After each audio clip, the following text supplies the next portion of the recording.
बोलो दोस्तों, आज हम भगवान भोलेनाथ जी का एक महत्वपूर्ण उपदेश की बात करेंगे। यह जानकारी उन व्यक्तियों के लिए है जो अलग अलग देवी देवताओं की पूजा करते हैं और मन में सोचते हैं कि इसका उनके जीवन पर क्या असर पड़ता है। महादेव जी ने इस विषय पर एक सुंदर कहानी के द्वारा बताया गया कि क्या क्या होता है जब हम अलग अलग देवताओं की पूजा करते हैं। बोलो दोस्तों, स्वागतम आपका एक बार फिर से इस चैनल पर। तो शिव भक्तों, अगर आप भगवान महादेव जी के सच्चे भक्त हैं तो इस चैनल को सब्सक्राइब करें और कमेंट में हर हर महादेव जरूर लिखें। मैं महादेव जो इस देखो को देख रहा है उसका जीवन खुशियों से भर दूंगा। दोस्तों, कई वर्षों पहले की बात है, एक छोटे सी बस्ती से कृष्णा नाम का एक व्यक्ति। कृष्णा अत्यधिक धार्मिक किस्म का था और जीवन के हर क्षेत्र में देवी देवताओं का आशीर्वाद प्राप्त करना चाहता था। वह एक न्यू दिन में अलग अलग देवताओं की आराधना करता। सोमवार को भगवान महादेव जी, मंगलवार को पवन पुत्र हनुमान जी, बुधवार को रिद्धि सिद्धि के देवता गणेश जी। दोस्तों, इसी प्रकार कर दिन हर वार को किसी न किसी देवी देवता की भक्ति करता। कृष्णा का यह मानना कि सभी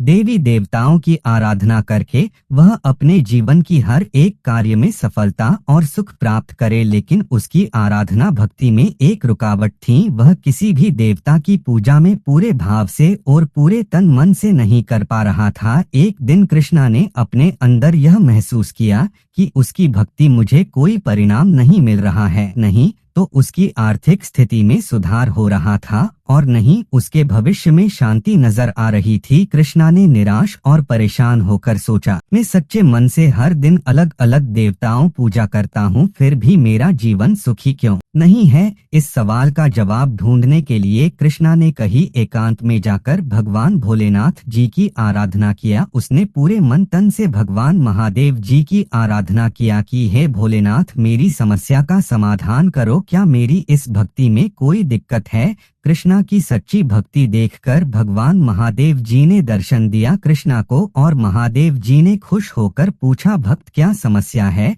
जो तुमने मुझे सच्चे दिल से पुकारा? कृष्णा ने महादेव जी के सामने नतमस्तक होकर कहा कि हे प्रभु, मैं सभी देवी देवताओं की हर दिन पूजा करता हूँ, फिर भी मुझे सुख और समृद्धि क्यों प्राप्त नहीं होती? कृपया करके मुझे बताएं। भगवान भोलेनाथ जी कृष्णा को समझते हुए कहा कि भक्त, यह तो सही है कि एक ही परमात्मा के ही अंश या रूप है, लेकिन तुमने अपनी साधना में एक बहुत बड़ी गलती के शिकार हो चुके हो। कृष्णा ने टेंशन और आश्चर्यचकित होकर पूछा कि हे प्रभु, मेरी गलती है क्या? भगवान भोलेनाथ जी ने बताया कि भक्त, जब तुम अलग अलग देवी देवताओं की आराधना करते हो लेकिन उनमें से किसी एक के प्रति पूरे तन मन और निष्ठा से समर्पण होकर किया है क्या? लेकिन तुमने यह सब नहीं किया, इसलिए तुम्हारी आराधना अधूरी रह जाती है। महादेव जी ने एक उदाहरण के तौर पर समझते हुए कहा, तुम मान लो तुम्हारे पास 5 घर है, वो भी शहरों में, और तुम हर घर को किराए पर देते हो, लेकिन किसी के वह कभी जाते नहीं हो देखने के लिए भी। क्या तुम्हें उसका पूरा और समय पर किराया मिलेगा? कृष्णा ने सिर हिलाकर कहा, नहीं प्रभु, नहीं तो समय पर किराया नहीं आएगा।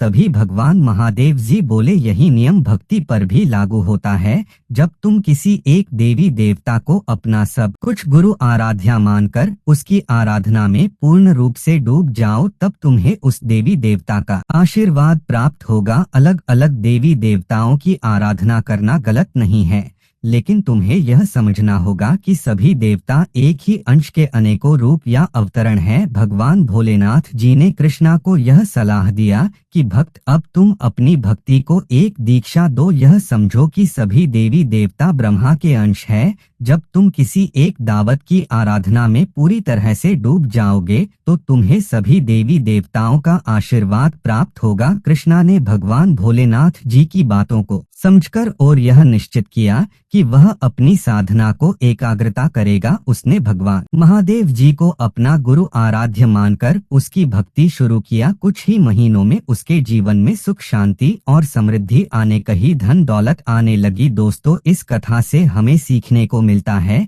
कि सभी देवी देवताओं एक ही परमात्मा के अलग अलग अंश हैं। किसी एक देवता की भक्ति या आराधना में पूर्ण निष्ठा और भक्ति भाव से समर्पण रखने से हमें सभी देवी देवताओं का आशीर्वाद प्राप्त होता है। अलग अलग देवी देवताओं की पूजा करना गलत नहीं है, लेकिन भक्ति में पूर्ण भाव और मन को एकाग्रता का समर्पण होना बहुत ही जरूरी है। दोस्तों, वीडियो अच्छा लगा हो, इससे आपको कुछ भी सीखने को मिला है और आप भी महादेव जी के सच्चे भक्त हैं, तो इस चैनल को सब्सक्राइब करें और कमेंट में हर हर महादेव जरूर लिखें। धन्यवाद आपका।